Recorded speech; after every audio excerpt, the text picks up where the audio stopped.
had essentially been tossed off of local radio. I mean, we do have him back on one of the stations, but probably on the station where he was. It's not like I pay attention to these things anymore because they shuffle the cards way too much, and I don't listen to Rush anyway, so. But, yeah, Quinn was somebody who we all thought would never be gone from Pittsburgh. And I'm figuring that his former employer is thinking that, yay, we got rid of him. No, I don't think so. I say give it maybe 2 or 3, well, we're at the end of the year. He might take as long as getting out there in March. But if he had any warning at all, he already had something in mind. But we have evil, large, liberal media corporation trying to shut up conservatives and putting in a liberal talk jock from the not-so-great state of West Virginia in the Pittsburgh market. Does anybody think this will end well? I think it's going to go about as well as the Riverhounds. You know, the Pittsburgh soccer team that never, well, they finally got themselves a stadium in town, and that seems to be helping a little bit, but not all that much. And people have said, oh, there will never be MLS soccer in Pittsburgh, and I keep on thinking, you know, if you're basing it on the Riverhounds being there, you're an idiot, because this is Pittsburgh. Can you say Penguins? Can you say Steelers? And yeah, they suck this year, but come on now. We've got a lot of metal sitting there in Heinz Field. A lot of trophies. And yeah, the Pirates, you know, it's been a long time, but they're starting to come back. We were called the City of Champions for a very long time. You think we want a bush league soccer team? No! Minor league baseball. Closest point that you can get as far as that is concerned is the Washington Wild Things and their Frontier League. Which is, well, yeah, nada. So, I'm thinking, you put minor league soccer in a city where they're used to having champions, pro sports all the way, and you're saying, oh, they don't have a big enough soccer market to go and bring an MLS team in. I got news for you. We're down to the point where we don't really have any school districts left that don't have youth soccer programs. And we're getting close to the point now where Comcast and the other cable providers around here are all basically saying, okay, if you don't have Fox Soccer, if you don't have all of the other channels that basically carry every soccer game known to man, you're not going to be able to sell your sport package. They're figuring this out. You go and end up looking in stores around the Pittsburgh area, and slowly but surely you're seeing silly things like, oh, I don't know, all of the various shirts and everything from the Premier League and various other international teams. And, oh, look out when World Cup comes around. We've got plenty of stuff for that, too. So I'm thinking, and we don't like soccer. Okay. We can't support MLS. Okay. You keep on going with that. But maybe eventually we'll see a real team come in, you know.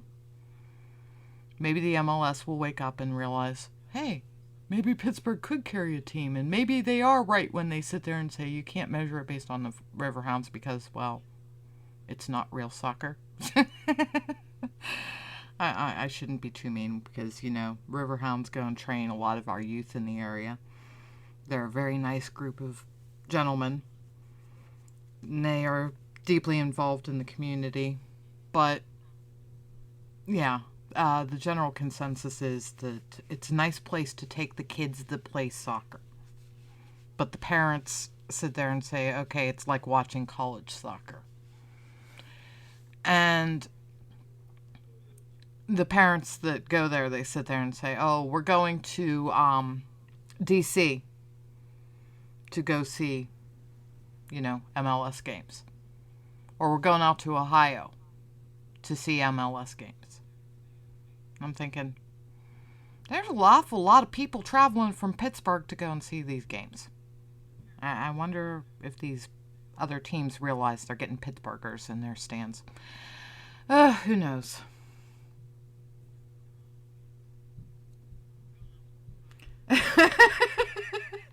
And come on now, you gotta quit picking on soccer guys in the chat room. I'll tell Pint Size, and then he'll end up beating on you because, he is a soccer player. I was a soccer player.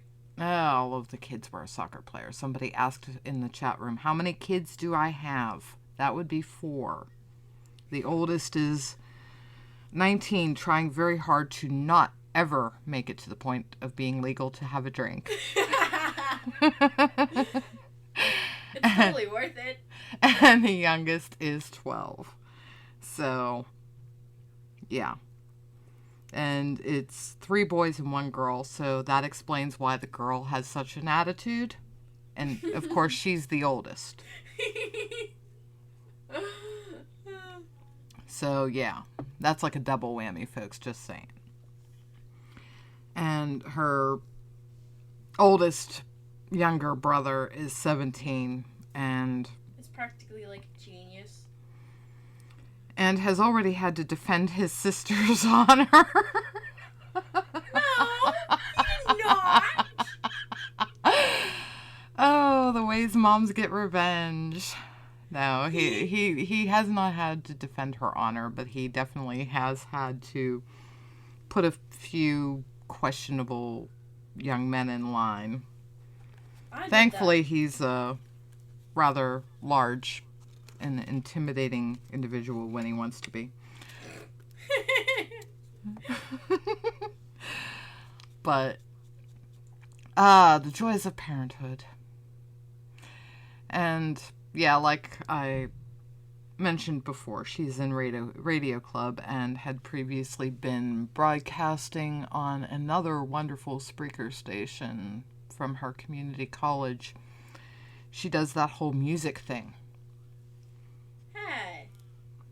She doesn't do the talk thing. So, for better or worse, it looks like the evils of broadcasting are essentially taking over my entire family. Please help. Anything y'all could do, send a life preserver or something, Get us the heck out of here. Oh. You're addicted. And the daughter says I'm addicted. Something like that. No, I'm not addicted. I just simply can't say no to certain people, and we'll just leave it at that. But since everything is going relatively chaotic tonight anyway, I'm going to cut us short. Because, I can. And, I'm not on the wretched BTR where I feel guilty for doing it. So, thank you all for joining us. And hopefully next time around here on Vigilant Liberty Radio, we will not be having technical difficulties. And I will have slain the evil Skype monster, whatever it may be, whatever evil thing they have done to their API that is theoretically going into effect in December. Remember I said before, people warn you ahead of time. The insurance companies will be warning people about rates going up.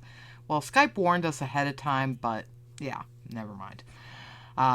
Every time I see any message from anything that has to do with messaging of any kind, oh, we're changing something with our API. I'm like, oh, God, help us. So, hopefully that will be the case here, and we will be back on the air without any problems for Saturday Night Cigar Lounge with Taylor tomorrow night. Otherwise, he may behead me. So, have a good night, and don't do anything I wouldn't do.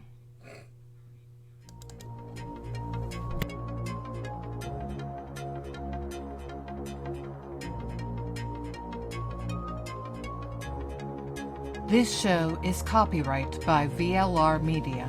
All opinions of panelists and guests are their own and may not reflect the opinion of VLR Media, the host, or anyone else.